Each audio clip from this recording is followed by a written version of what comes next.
పేదవాడికి వైద్య విద్యని అందుబాటులోని ఉంచాలి, రాష్ట్రంలో ఉన్నటువంటి అన్ని ప్రాంతాలకి కూడా సూపర్ స్పెషాలిటీ వైద్యాన్ని అందించాలి ప్రభుత్వం అన్నటువంటి ఆలోచనతో తీసుకున్నటువంటి ఆనాటి మా ప్రభుత్వ నిర్ణయాన్ని ఈ కూటమి ప్రభుత్వం నిర్ణయం ద్వారా రాష్ట్రంలో ఉన్నటువంటి కోట్లాది మంది పేద విద్యార్థుల తాలూకా ఆశల్ని,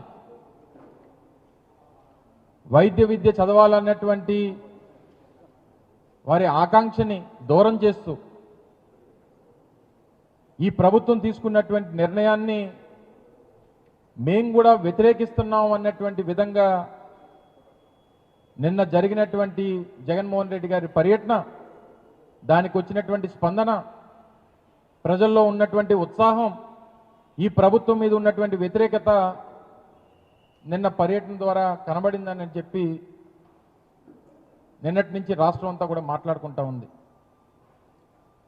జగన్మోహన్ రెడ్డి గారి తాలూకా స్టాండ్, మా పార్టీ స్టాండ్ ఏదైతే ఉందో నిన్న వారు ప్రజలను ఉద్దేశించి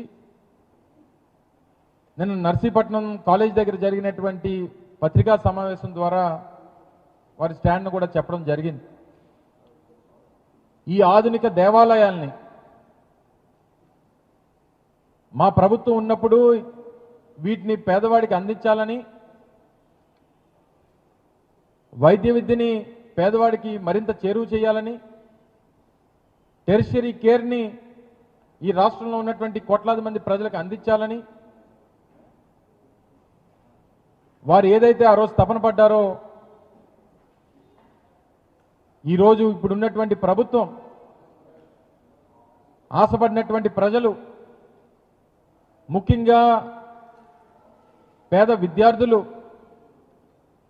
మన భవిష్యత్తు ఏంటి అని అనుకునేటువంటి పరిస్థితుల్లోకి ఈ ప్రభుత్వం తీసుకెళ్ళిపోయింది. పీపీపీ పద్ధతిలో ప్రైవేట్ వారికి అప్పచెప్పడానికి, 10 కాలేజీలు అప్పచెప్పడానికి ఈ ప్రభుత్వం తీసుకున్నటువంటి నిర్ణయాన్ని నిరసిస్తున్నాం. ఈ నిర్ణయాన్ని వెనక్కి తీసుకోవాలి, ఇది ప్రజల ఆకాంక్షలకు వ్యతిరేకంగా ఉంది అన్నటువంటి ఉద్దేశాన్ని నిన్న పెద్ద ఎత్తున ప్రజలు బయటకు వచ్చి జగన్మోహన్ రెడ్డి గారికి సంఘీభావం తెలియజేసి ఈ ప్రభుత్వ నిర్ణయాన్ని నిరసిస్తూ చేసినటువంటి నిన్నటి కార్యక్రమం.